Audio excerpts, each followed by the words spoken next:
Bien chers amis en Christ, bonjour. Lisons à nouveau deux textes de la parole de Dieu qui nous exhortent à prier avec l'aide du Saint-Esprit. Le premier se trouve dans l'épître aux Éphésiens au chapitre 6, verset 18, où Paul écrit « Faites en tout temps par l'Esprit toutes sortes de prières et de supplications. Veillez à cela avec une entière persévérance. » Et le second texte se trouve dans l'épître de Jude, au versets 20 et 21. « Pour vous, bien-aimés, vous édifiant vous-même sur votre très sainte foi et priant par le Saint-Esprit, maintenez-vous dans l'amour de Dieu. » Bien-aimés frères et sœurs, le Saint-Esprit nous donne son assistance lorsque nous prions, en nous communiquant de la puissance dans l'intercession. Je ne parle pas ici de l'intensité vocale, du fait de parler avec une voix de stentor. Je ne parle pas de la capacité de s'exprimer avec de belles phrases en employant un vocabulaire académique. Je parle de la puissance spirituelle. Il nous convient de faire preuve d'humilité lorsque nous nous tenons devant le Seigneur, reconnaissons notre faiblesse naturelle, notre ignorance des sujets à présenter devant Dieu. J'entends ici les sujets de prière qui sont réellement dans la pensée de Dieu, et confesser aussi notre ignorance quant à la manière d'apporter ces sujets au Seigneur. Il nous faut donc ouvrir notre cœur à l'action du Saint-Esprit pour qu'il nous secoure. Pratiquement, cela m'amène à poser la question. Que faut-il faire lorsque nous ne sommes pas disposés à prier?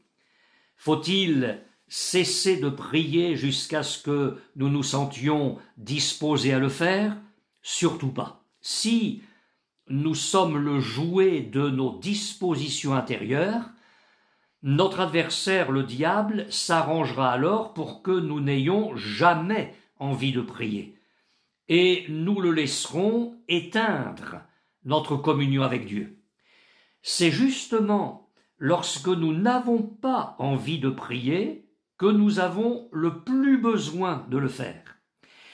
Et c'est dans ces moments-là, au contraire, que nous devons nous tenir devant Dieu, lui avouer simplement que notre cœur est froid et vide, et ensuite regarder à lui faire confiance, et compter sur l'action du Saint-Esprit pour qu'il réchauffe notre cœur et qu'il l'élève dans la prière. Et nous ferons alors l'expérience de la bonté et de la fidélité de Dieu. Avec de la détermination et de la persévérance, ne permettant pas à notre chair d'imposer sa loi, nous triompherons et nous prierons avec un cœur ardent. Un homme de Dieu a dit, je le cite, « Beaucoup de moments de prière les plus bénis que j'ai jamais connus ont commencé dans un sentiment profond de mort spirituelle et une absence complète d'esprit de prière. Mais dans mon impuissance et ma froideur, je me suis abandonné à Dieu, j'ai regardé à lui pour qu'il m'envoie son Saint-Esprit afin de m'enseigner à prier, et il l'a fait. » Fin de citation. Un autre aspect de l'assistance du Saint-Esprit dans notre vie de prière est de nous amener à nous emparer des promesses de la parole de Dieu. Dans notre marche avec le Seigneur, deux choses sont liées étroitement, deux choses se tiennent. La lecture et la méditation de la Bible et la prière. Ce sont comme deux rails parallèles sur lesquels doit rouler le train de notre vie chrétienne, si vous me permettez cette image. Si nous négligeons la lecture de la parole de Dieu, notre vie de prière sera misérable. L'inverse est vrai. Si je me nourris quotidiennement de la Bible, ma vie de prière va se développer. En nous appuyant sur la parole de Dieu, nous ne prierons pas dans le vague, dans le flou. Nous pourrons prendre appui sur une promesse, sur une parole précise de Dieu, et à ce sujet, laissez-moi vous citer 2 exemples. Dans une réunion de prière de la première Église, les chrétiens rassemblés ont prié en ces termes: « Seigneur, c'est toi qui as dit par le Saint-Esprit, par la bouche de notre Père, ton serviteur David, pourquoi ce tumulte parmi les nations et ces vaines pensées parmi les peuples? Les rois de la terre se sont soulevés, et les princes se sont ligués contre le Seigneur et contre son oint. En effet, contre ton saint serviteur Jésus, que tu as oint, Hérode et Ponce Pilate se sont ligués dans cette ville avec les nations et avec les peuples d'Israël pour faire tout ce que ta main et ton conseil avaient arrêté d'avance. » Actes des Apôtres, chapitre 4, les versets 25 à 28. Quel était le contexte?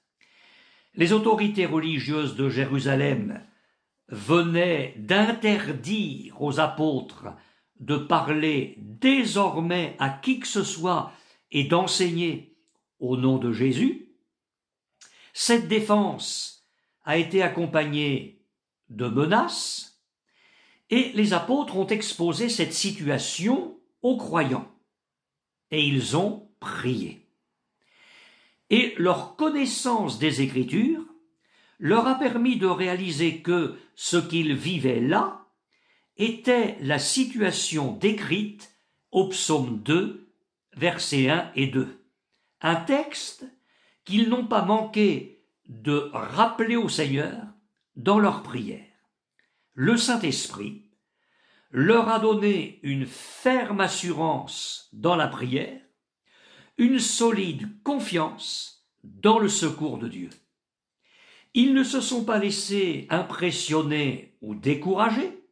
Nous lisons au verset 29 et 30, ils ont dit à Dieu: « Et maintenant, Seigneur, vois leurs menaces et donne à tes serviteurs d'annoncer ta parole avec une pleine assurance, en étendant ta main, pour qu'il se fasse des guérisons, des miracles et des prodiges par le nom de ton saint serviteur Jésus. » L'assistance de l'Esprit de Dieu dans cette réunion de prière a été telle que la Bible ajoute: « Quand ils eurent prié, le lieu où ils étaient assemblés trembla, ils furent tous remplis du Saint-Esprit, et ils annonçaient la parole de Dieu avec assurance. » Verset 31. Le second exemple. Une veuve était très en peine pour ses enfants, jusqu'à ce que Dieu lui parle par le texte de Jérémie, chapitre 49, verset 11, « Laisse tes orphelins, je les ferai vivre, et que tes veuves se confient en moi. » Cette parole de Dieu lui est arrivée en plein cœur, et elle lui a servi d'appui pour sa foi. Elle a alors construit son combat dans la prière sur le roc solide de l'Écriture, et elle a remporté la victoire. Ses enfants se sont convertis au Seigneur. Mes frères et sœurs, la parole de Dieu nous pousse à la prière, et la prière nous pousse vers la parole de Dieu. Ne l'oublions jamais. Que Dieu vous bénisse, qu'il vous encourage et qu'il vous donne de nombreuses et belles victoires à la gloire de son nom. Amen.